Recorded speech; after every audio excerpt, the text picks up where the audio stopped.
మల్కాజ్గిరి బరిలో ఈటల సిట్టింగ్ స్థానాల నుంచి కిషన్ రెడ్డి, బండి సంజయ్, అరవింద్, స్వయం బాబురావు పోటీ, పాలమూరు ఆశిస్తున్న జితేందర్, అరుణ, భువనగిరి సీటుకు పోటీ పడుతున్న నేతలు అంటూ ఒకరిని చూస్తాను కదా. ఒకసారి చూద్దాం దాని గురించి చూద్దాం. తెలంగాణ నుంచి లోక్సభ ఎన్నికల బరిలో నిలిచే పార్టీ అభ్యర్థుల జాబితాను సాధ్యమైన త్వరలో ప్రకటించాలని బీజేపీ నాయకత్వం యోచిస్తుంది.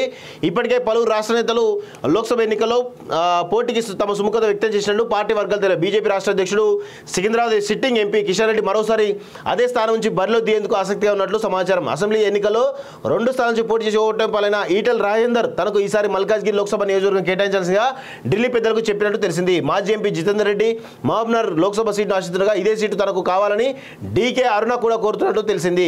భువనగిరి నియోజకవర్గం నుంచి పోటీ చేస్తామంటూ బూర నర్సయ్య గౌడ్, శ్రీరామ్ విద్రే, దామోదర్ రెడ్డి అధిష్టానం కోరినట్టు సమాచారం. కరీంనగర్, ఆదిలాబాద్, నిజామాబాద్ సిట్టింగ్ ఎంపీలైన బండి సంజయ్, స్వయం బాపురావు, ధర్మపురి అరవింద్ మరోసారి అదే స్థానాల నుంచి బరిలో దిగేందుకు సన్నద్ధమవుతున్నట్లు సమాచారం.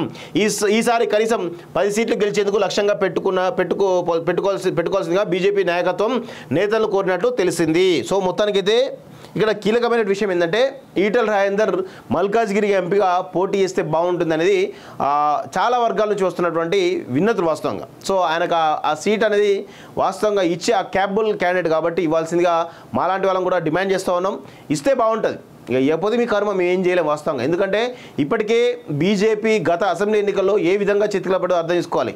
కానీ గౌరవప్రదంగా ఈటెల రాజేందర్కి బీజేపీ అనేక బాధ్యతలు ఇచ్చి స్టార్ క్యాంపర్కి ఇస్తే దాదాపు 50కి పైగా నియోజకవర్గాల్లో ప్రచారం చేసి స్టార్ క్యాంపర్కి ప్రచారం చేసినటువంటి దాఖలాలు కూడా మనం చూసినాం. ఏ ఒక్క ఎమ్మెల్యే ఏ ఒక్క నాయకుడు కూడా బీజేపీ నాయకుడు ఎవరు కూడా కనీసం తమ నియోజకవర్గాలు దాటి కానీ హైదరాబాద్ దాటి కానీ ప్రచారం చేసిన దాఖలాలు ఒకే ఒక్కడు ఈటెల రాజేందర్ భారీగా ప్రచారం చేయడం జరిగింది. సరే కొంత తనకు రాజకీయంగా ఇబ్బందికరమైనప్పటికీ కూడా కనీసం పార్టీని బతికించుకోవాలనే కోణంలో ఆయన ప్రచారం చేసిండు వాస్తవంగా. సో ప్రజా వ్యతిరేకత ఏదైతే ఉందో దాని మొత్తం కంప్లీట్గా కాంగ్రెస్ వైపు చేయడంతో బీజేపీ 8 స్థానాలకి పరిమితమైంది. సో ఈసారి ఎంపీ స్థానాల్లో ఎంపీ ఎన్నికల్లో ఖచ్చితంగా కాంగ్రెస్ వర్సెస్ బీజేపీ ఫైట్ బలంగా ఉండే అవకాశం కనబడుతోంది.